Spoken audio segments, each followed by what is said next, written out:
안녕하세요. 저는 이제 곧 칠순을 앞둔 노년의 한 여성입니다. 저물어 가는 이 나이에 대체 무슨 사연이 있나 싶으시겠죠. 젊어서 너무 고생을 해서 그런지 저는 이 나이쯤이면 걱정 없이 살 줄만 알았습니다. 평생 힘들게 벌어서 자식들 키워놓고 이 나이에 무슨 고민거리가 있을까 싶었죠. 그저 손주들 재롱이나 보고 별 욕심 부리지 않고 여한 없이 살다가 가는 것이 저의 마지막 바람이자 목표였는데 제가 대체 무슨 잘못을 저질렀는지 이런 사연을 보내게 됐네요. 제가 이렇게 사연을 보내게 된 것은 다름 아닌 제 자식 문제 때문입니다. 부모 자식 간의 인연은 그 무엇으로도 쉽게 끊기 힘든 일이겠죠.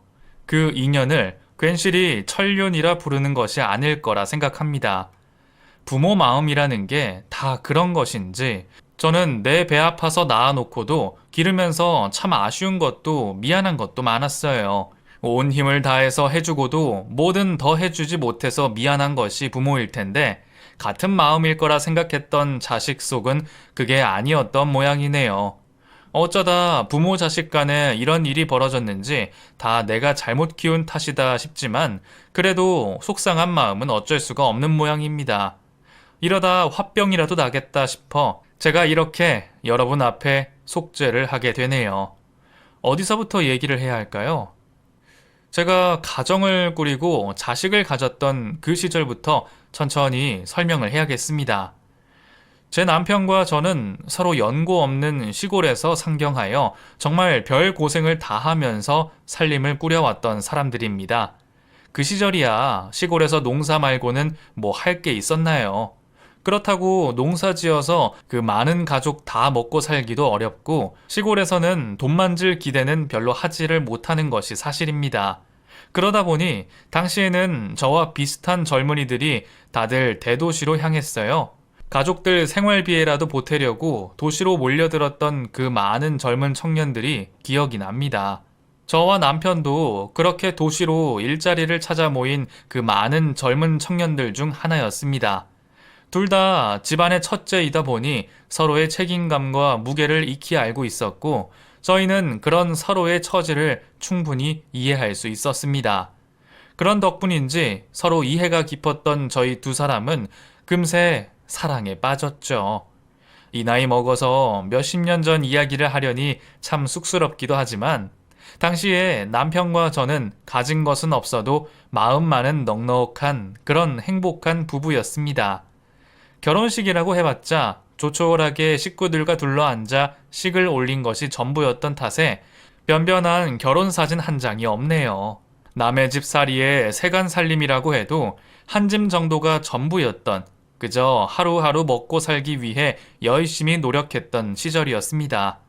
우리 둘 다 소박하니 욕심도 별로 없었던 탓에 저희는 그저 열심히 벌어서 자식들 잘 키우는 것만이 유일하게 바라는 행복이었을 거예요. 그런 행복을 누리고 싶었던 저는 남편과 결혼을 한 뒤 얼마 지나지 않아 금세 아이를 가졌습니다. 첫 아이는 아들이었어요. 집안에 장손이 태어났다는 얘기에 양가 집안 어르신들이 저를 참 대견해 하셨죠. 마땅히 한 것이 없는데도 그저 아들을 낳았다는 이유로 칭찬을 해주시니 덕분에 저는 제 아들이 참 자랑 같았습니다. 그리고 저는 그 이듬해에 또다시 자식을 봤습니다. 바라는 대로 되는 것은 아니지만 그래도 둘째는 저를 쏙 닮은 딸이었으면 싶었는데 제가 자식 복이 있었는지 정말 제 바람대로 둘째는 딸을 가질 수가 있었어요. 그렇게 저는 슬하에 아들, 딸 하나씩 낳은 남부럽지 않은 어미가 되었습니다. 귀한 첫 아들은 집안의 기둥이었고 예쁜 둘째 딸은 집안의 기쁨이었습니다. 남편과 저는 눈에 넣어도 아프지 않을 그 두 아이들을 바라보며 먹지 않아도 그저 배가 불렀었어요. 하지만 자식들에겐 무엇이든 해주고 싶었기에 우리는 아이들을 위해 정말 열심히 일을 했었습니다. 돈 버는 일이 쉬운 것도 아니고 그 돈 벌겠다고 밖에서 별소리 다 듣고 못 볼 꼴 다 보더라도 저는 아이들만 생각하면 항상 힘이 나곤 했었습니다.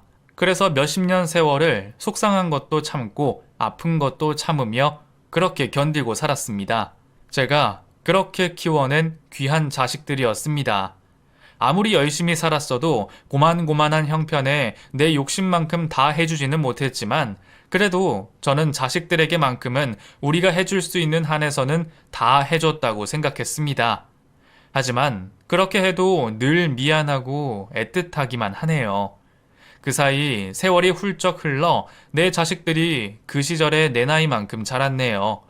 대체 어느 세월에 이렇게들 자라서 부모의 품을 떠났는지 그 작고 어린 아이들이 학교를 졸업해서 사회생활을 시작하고 어느새 서로 배우자를 데려와 자신들만의 가정을 꾸렸습니다.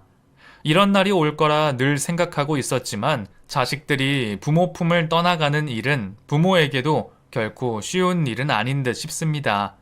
왠지 시원섭섭한 마음에 축하해도 모자랄 결혼식 날 저는 하염없이 눈물만 흘렸었습니다. 먼저 간 딸아이 결혼식에는 너무 일찍이 엄마 품을 떠나는 것 같아 섭섭하여 울었고 다 지나 떠난 아들 결혼식에서는 그동안 장가 못 보내 마음고생한 기억에 눈물을 흘렸네요. 이유야 어찌됐던 자식들 떠나보내는 부모 심정은 시원하기도 하면서 서글픔이 동시에 찾아오는 모양입니다.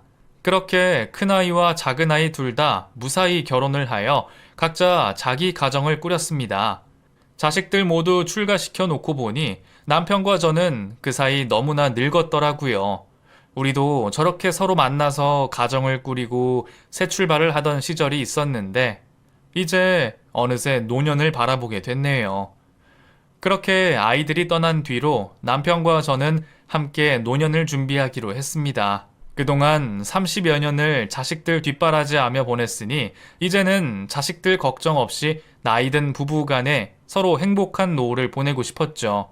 그동안 열심히 살았고 고생도 많았으니 그 정도 행복은 꿈꿀만 하다 싶었었어요. 그런데 제겐 그런 소박한 소망도 사치였던 모양이네요. 늘 감기 한번 앓는 일 없이 건강하던 남편이 큰 병을 얻어 그만 제 곁을 떠나고 말았거든요. 이제서야 전에 없던 여유를 누리며 우리들만의 행복을 찾고 싶었는데 시골 고향집 가서 농사 짓고 살자던 그 말은 이제 영영 이룰 수 없게 돼버렸네요.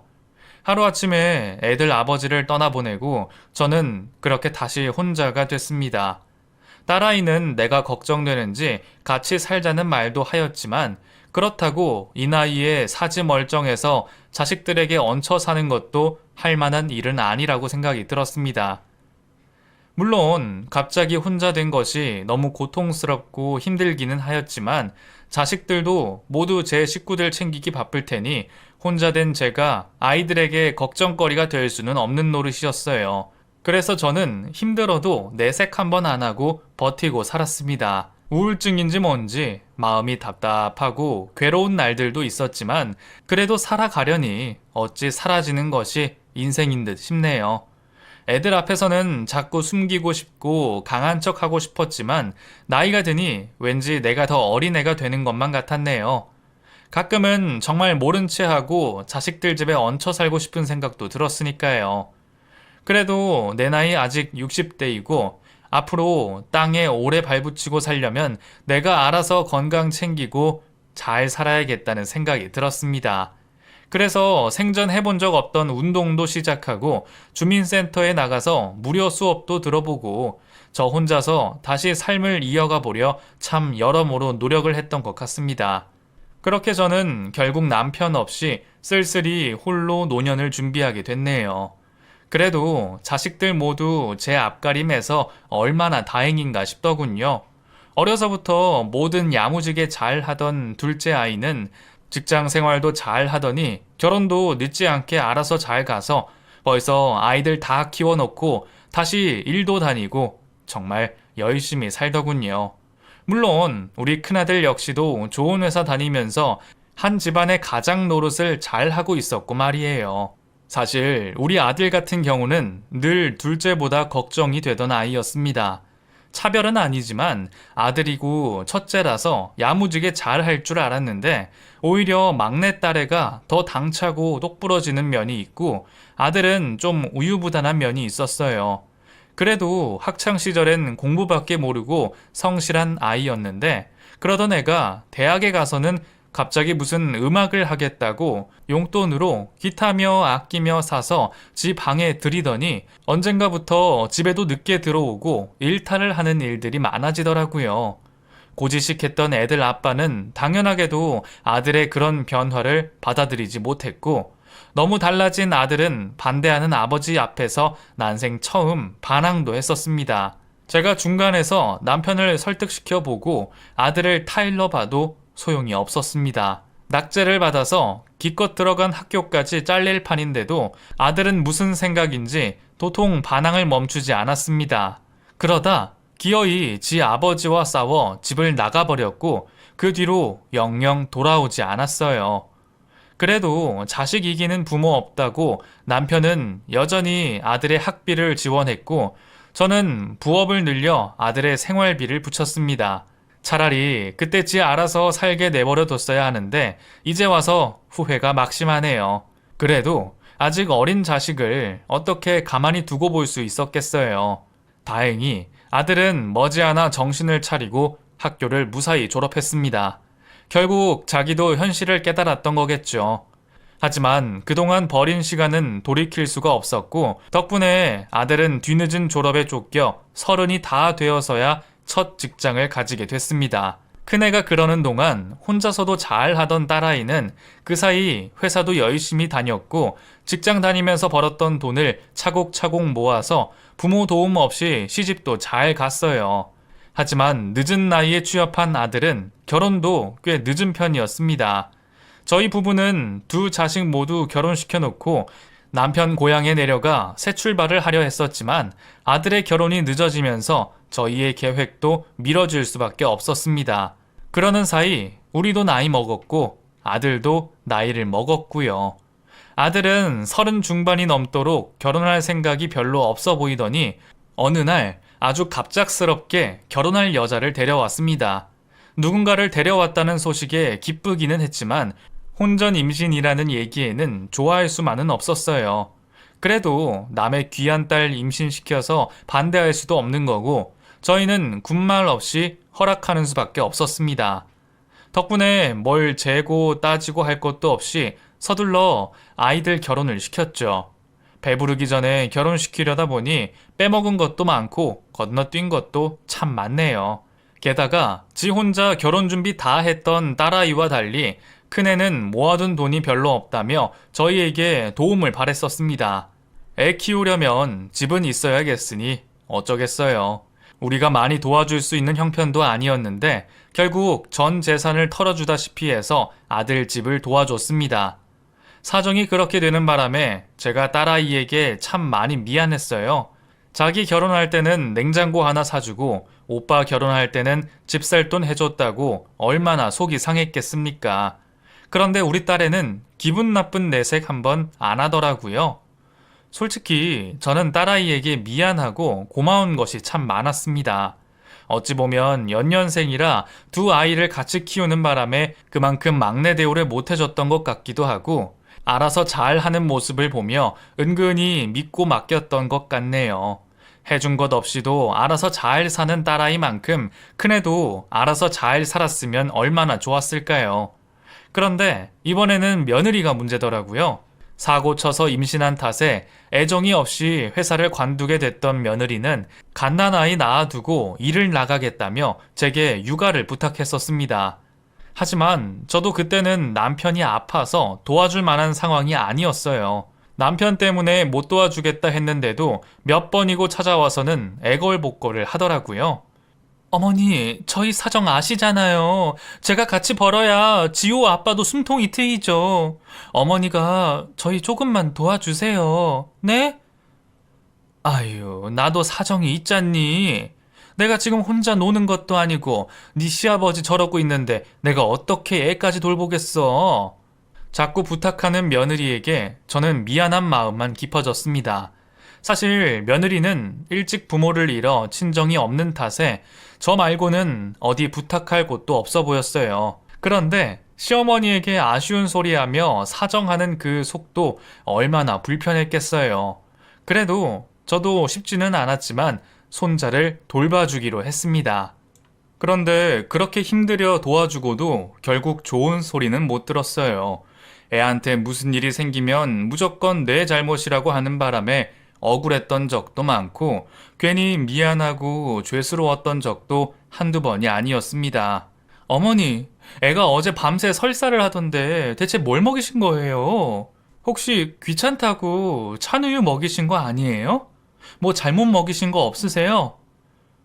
아니, 나는 네가 시키는 대로 했지. 평소랑 별 다를 것도 없는데 갑자기 왜 그러지? 아유, 미안하다. 그냥 제가 다 죄인이었습니다. 그런데 결국 딸애가 그 꼴을 보고 말았고 그 일은 결국 자식들 간의 싸움으로 번졌어요. 그동안 소란 한 번 없던 집안에 큰 소란이 벌어졌네요. 옳게 해도 해도 너무한 거 아니야? 지금 아버지 아프신 와중에 정신없는 우리 엄마한테 애를 맡길 생각을 해? 그래 놓고 별 잔소리를 다 하고 그건 좀 아니지 않아? 그럴 거면 일을 그만두던가 사람을 구해. 괜히 불쌍한 우리 부모님 괴롭히지 말고. 솔직히 딸애가 잘못한 건 아무것도 없었어요. 그런데 아들 녀석은 그 일로 결국 지 동생과 싸우더군요.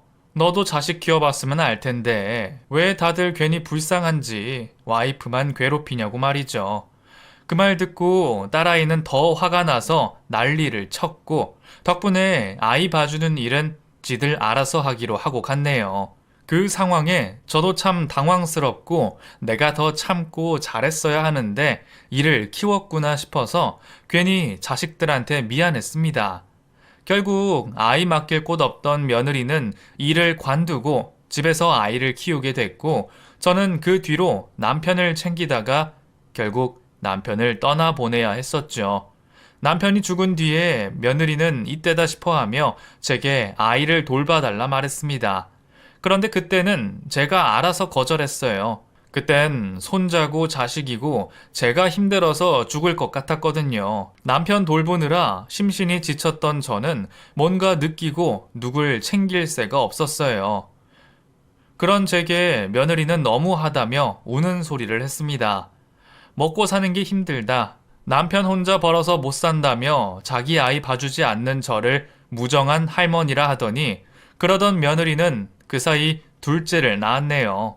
혹시나 내가 낳지 말라고 할까봐 걱정이 되었던 건지 7개월 만삭이 다 되어서야 말을 하더라고요. 말로는 자기도 그때까지 몰랐다는데 어떻게 그런 뻔한 거짓말을 할까요? 하나 가지고도 맡아달라니 뭐라니 나를 괴롭히더니 대체 무슨 용기로 둘째까지 낳았나 싶지만 지들이 낳고 싶어서 낳겠다는데 제가 무슨 수로 말리겠나요? 결국 며느리는 아들 둘을 기르며 그 뒤로 쭉 전업주부 일을 해야 했습니다. 외벌이 하는 아들이 힘들겠지만 자기들 선택인데 어쩌겠나요? 저도 미안하기는 했지만 살아야 했기에 애써 모른 척 할 수밖에 없었습니다. 그런데 그랬더니 이제는 돈을 달라고 하네요. 어머니, 애들 아빠 불쌍해서 어떡해요. 옆에서 보는 제가 다 힘들어요. 아니, 왜 그러냐? 진욱이한테 무슨 일 있니? 갑자기 왜 울고 그래? 애들 아빠가 회사 때문에 많이 힘들대요. 늦은 나이에 회사 들어가서 자기보다 나이 적은 상사한테 구박당하지. 밑에 한참 어린 후배들은 치고 올라오지. 집에 애는 둘인데 혼자 외벌이 하려니까 몸이 나만 나겠냐고요. 그래도 어쩌겠냐. 다들 그렇게 사는 거지. 어머니, 섭섭하게 어떻게 그렇게 말씀하세요? 자식이 힘들면 부모가 도와줘야죠. 아니, 내가 뭐 도와줄 게 있다고. 뭐, 또 애 봐달라. 그거니? 그건 바라지도 않아요. 솔직히 저도 그만큼 거절당했으면 염치가 있죠. 그게 아니라 그냥 이참에 애들 아빠 사업을 시켜볼까 싶어서요. 어머니 시골 땅 파셔서 저희 돈 좀 해주시면 안 돼요? 유산 미리 물려준다는 셈 치고 한 번만 도와주세요. 솔직히 한숨이 절로 나오더군요. 지들 급하게 결혼시킨다고 전 재산 다 갖다 주다시피 했는데 이제 와서 뭘 또 도와달라뇨. 그래도 덕분에 내가 돈 없는 건 지들도 잘 알고 있는지 이제는 하나 있는 그 시골 땅 팔아서 사업 자금을 달라고 하네요. 참 기가 막히면서도 할 말이 없었습니다. 저도 자식이 힘든 걸 보고 싶지는 않지만 그래도 사업이라니 아무리 내 자식이라지만 우유부단한 우리 아들은 사업을 할 만한 그릇은 아니었어요. 아유, 진욱이가 무슨 사업이니? 걔는 다른 건 몰라도 사업 같은 건 할 만한 애는 아니야.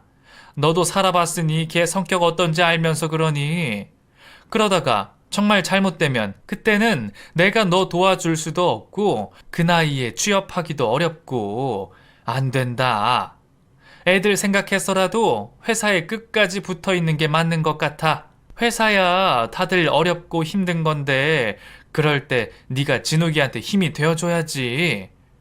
결국 저는 며느리를 그대로 돌려보냈고 며느리는 섭섭해하면서도 별말 없이 돌아갔습니다. 그래도 그날 별 얘기 없이 돌아가기에 그 얘기는 없는 일이 된 줄 알았고 아들도 회사를 잘 다니고 있는 줄 알았습니다. 그런데 몇 달 뒤쯤 저는 아들에게 충격적인 얘기를 듣게 됐습니다. 엄마, 나 좀 도와줘. 우리 식구 좀 살려줘요. 다짜고짜 살려달라는 아들의 말에 저는 심장이 덜컥 내려앉았습니다. 혹시 남편처럼 죽을 병이라도 걸린 줄 알았거든요. 아니, 진우가 대체 무슨 일인데 그래? 엄마한테 말해봐, 어서. 엄마, 나 쫄딱 망했어. 이제 어떡해? 우리 식구 이제 갈 곳도 없고 당장 쫓겨나게 생겼어.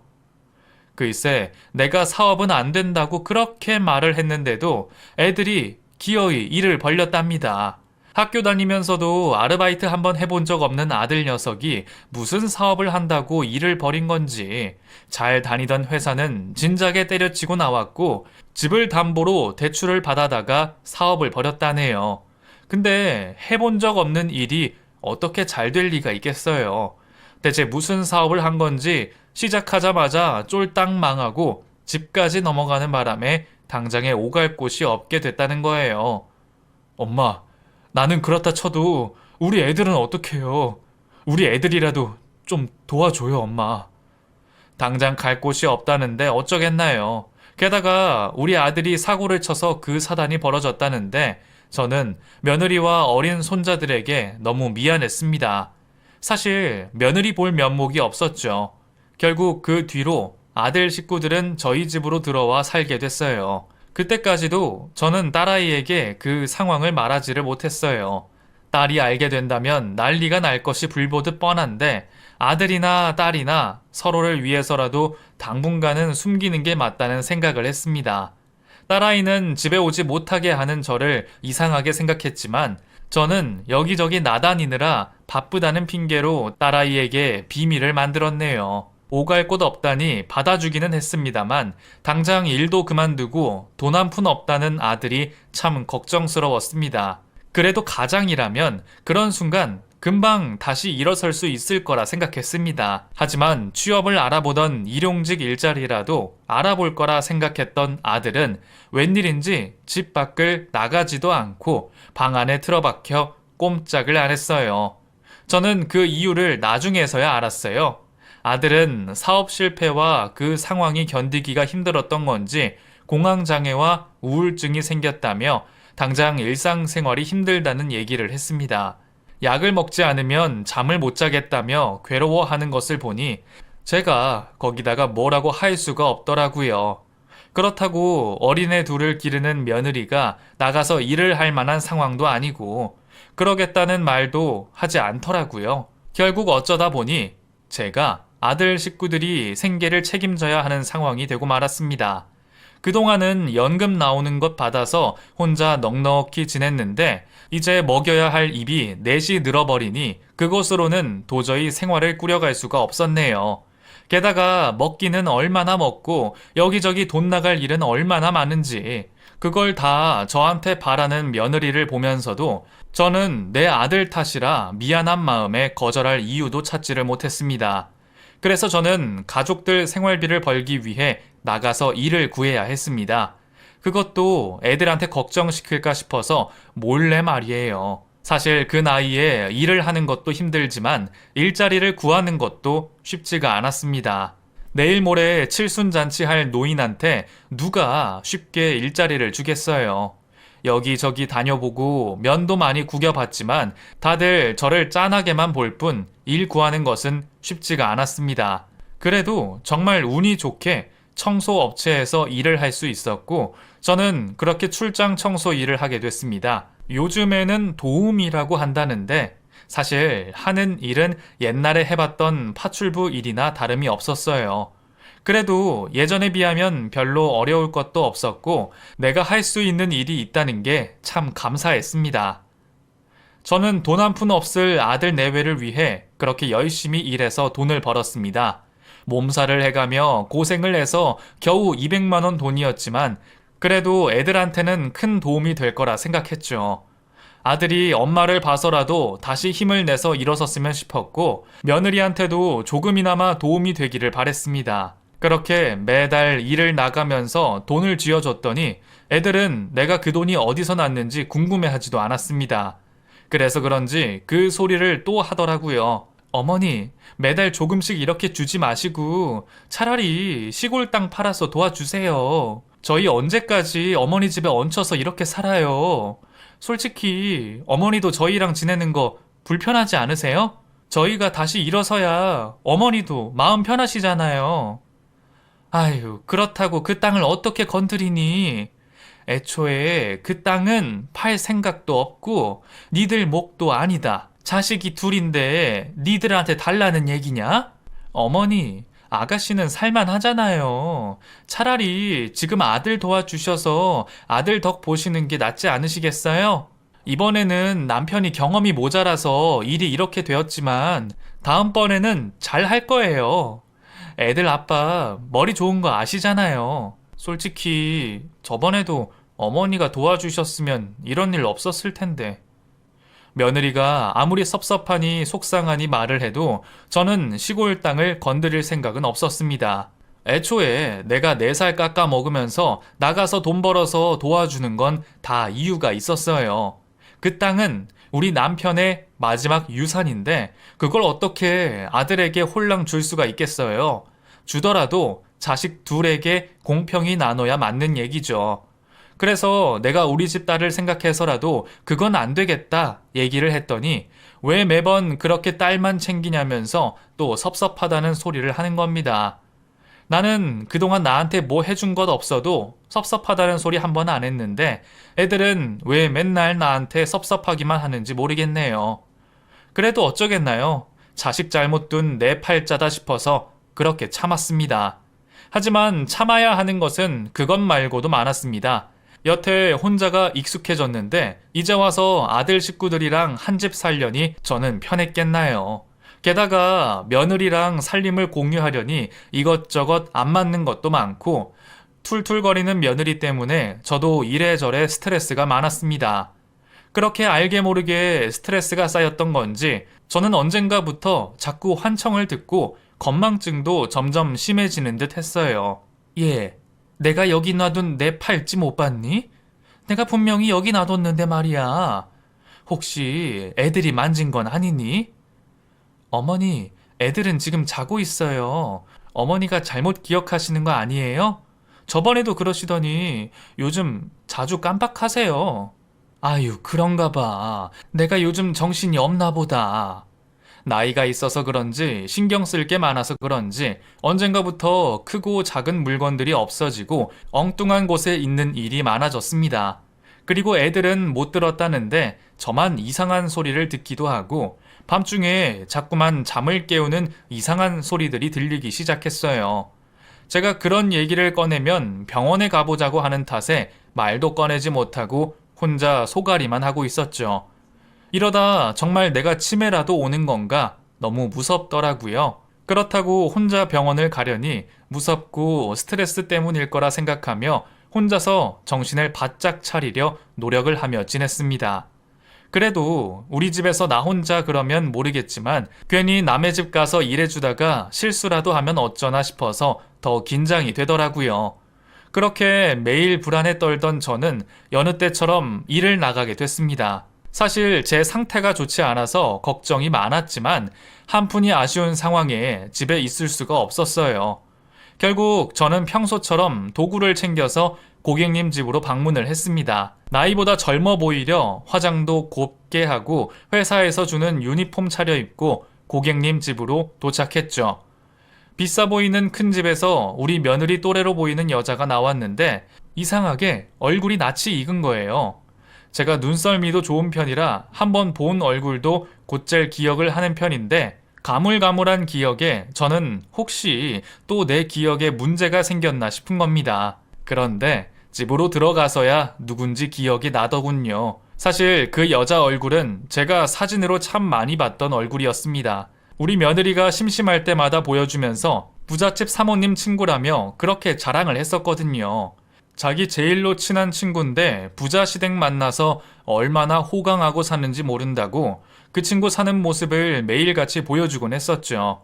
아마 저더러 들으라고 일부러 하는 행동 같아서 보고 싶지도 않았는데 하도 매일같이 보여주는 탓에 저도 모르게 그 얼굴이 기억에 남았네요. 한쪽 입꼬리에 점이 탁 있는 덕에 얼굴이 더 인상 깊기도 했고요.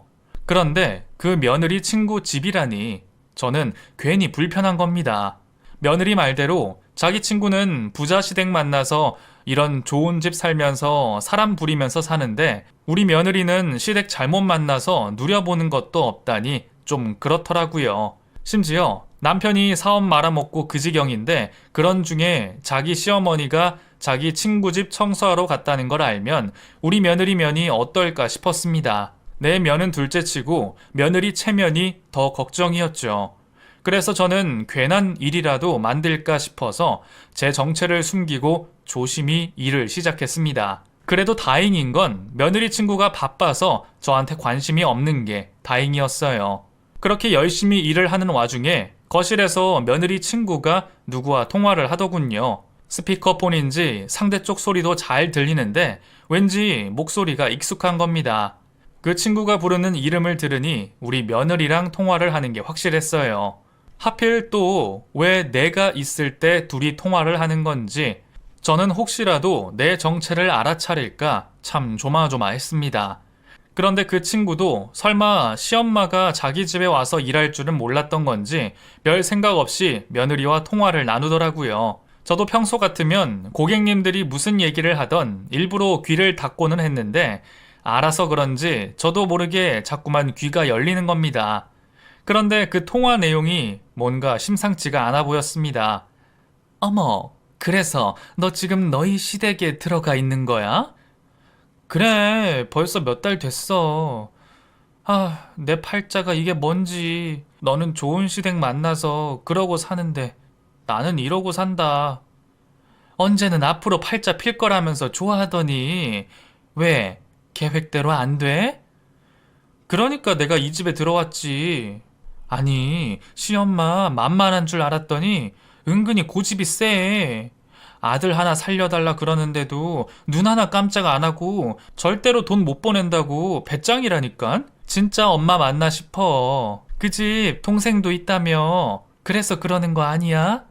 너한테 다 주면 그 집에서 가만히 있겠냐고. 그러니까 몰래 해달라는 건데 그게 안 통하는 거야. 아들이라고 귀하게 여길 줄 알았더니 딸도 자식이라 이건지 하여간에 그 집 식구들 다 마음에 안 들어 죽겠어. 그래도 걱정 마. 아들이 사업 망하고 병났다고 집에 죽치고 있는데 자기도 뭐 얼마나 오래 버티겠어. 얼마 안 남았다고 본다. 그래도 안 꺾이던 고집이 이제 와서 꺾이겠어? 너도 괜히 헛수고하지 말고 그냥 포기하지. 야, 그 시골 땅이 얼만 줄 알고 하는 소리야? 거기 리조트 들어온다고 올라서 완전 대박이야. 그러니까 더 오르기 전에 우리가 받아 놔야지. 괜히 미운 시누이랑 나눌 일 있니? 무슨 방법은 있어서 그래? 있긴 있지.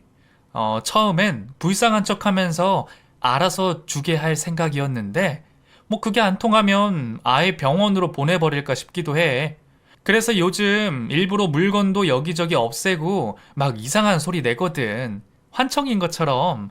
자꾸 안 들리냐고 물어보는데 우리는 모르는 척 하면 그만이지.